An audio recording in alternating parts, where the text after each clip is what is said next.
Hello, I'm Chris Kramer. Time after time we're reminded of the importance of preparing for an emergency and that the time to prepare is now, before disaster strikes. Local, state, and federal agencies will assist you, but you must be realistic about what to expect and how long it will take emergency workers to respond. They can't get to everybody right away. And if you are a person with special needs or a caregiver for someone else, you may face extra challenges during a hazardous situation. Starting to plan now will help you be as safe and as comfortable as possible if the worst should happen. By learning from others with special needs and their caregivers, you too can rise to meet the challenge of emergency preparedness. A lot of people are scared of individuals with disabilities. They're not sure how to, relate to them or talk to them and things. And we're just the same. I'm just the same as everybody else. I just can't see to drive, and there's just some things that I can't see, but I still have a sense of humor and a heart, and just like everybody else.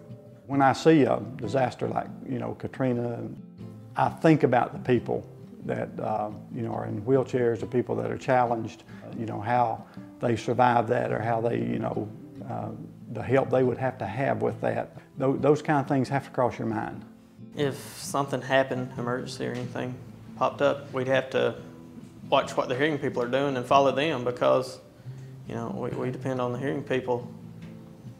And when people are starting to run and they're panicking, then, we just watch what they're doing and follow the crowd. It's really tough. So, who is a person with special needs?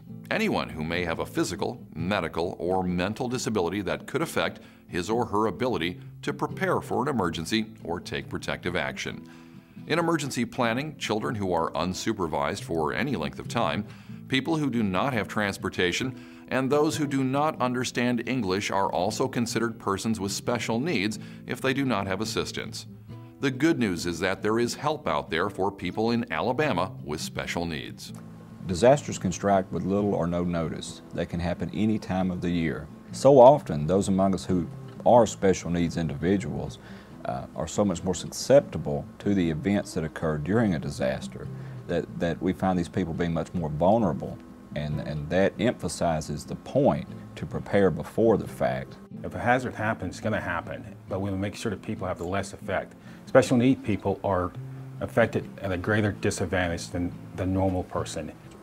One of the key preparations that we suggest all special needs individuals take is to build a help network of individuals who are known to you, that understand your particular needs, that can help you in times of emergency.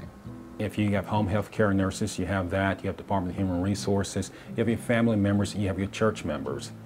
Those are the ones, the critical resource I will work with, because those are the people you feel comfortable with. As a caregiver, best thing for me would be to be sure that the person that you are there for feels like they're not a baby, that you're here to assist them, but they have a part in this too. As you've seen and heard, family members, friends, neighbors, caregivers, and even your local emergency management agency may all be part of your help network. Your help network should include people that can be counted on to assist you in preparing for an emergency as well as taking protective actions. But before you can respond, you must work with your help network to create an emergency preparedness plan to guide you through any emergency. It's easier to prepare now when there's not anything going on, there's no stress. We only have a limited amount of resources. Unfortunately, we're not able to respond to every special need people have. We will get to them as quickly as we can, and we'll get the resources they need there as fast as we can, but that may take hours, days, it may take weeks. The consequences for a person who has extra challenges where, whatever that challenge may be, can be devastating. It could cost them their life if they were not prepared. If the needs of that patient are not verbalized in advance and they don't think through it during a non-emergency situation, then people will tend to panic and maybe miss something very important. Remember that your physical, medical, and mental disabilities must be considered when creating your plan. Think about your condition and what you might need before, during, and after an emergency. Now, after you've created your plan, it's time to take action. The first step in executing your new emergency preparedness plan is to gather your emergency equipment and supplies. your emergency preparedness kit. If you have to leave the house in an emergency and short notice, that you need to have an emergency prepared kit there to have that critical medicine that you need, to have your critical supplies you need, and to have that critical health aid you need. And so for our situation, being deaf, I'm sure it'd be important to have the pagers with us at all times, because we depend on that for communicating with other people. In my situation, especially if I went out, I'd need to probably make sure I have a bag or something that, you know, had my eye drops and my medicines and my cane in it, things that would help me as far as my mobility out in the public.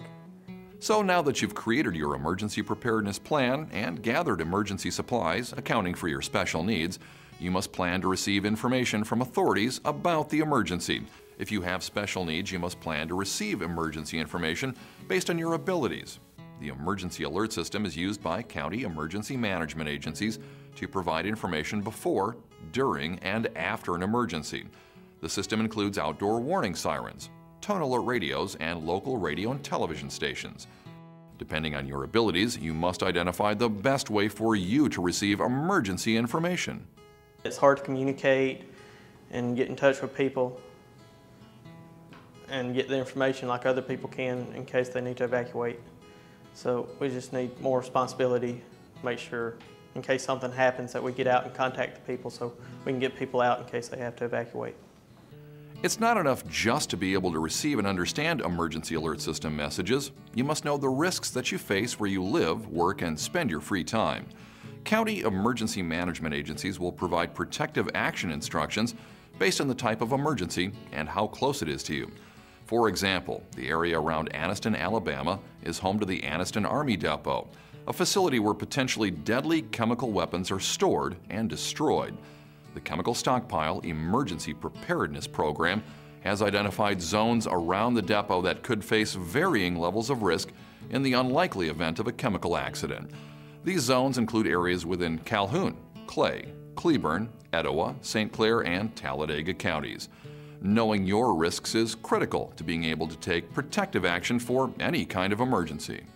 Your local emergency management agents would be able to provide you information on what hazards are posed in your particular area.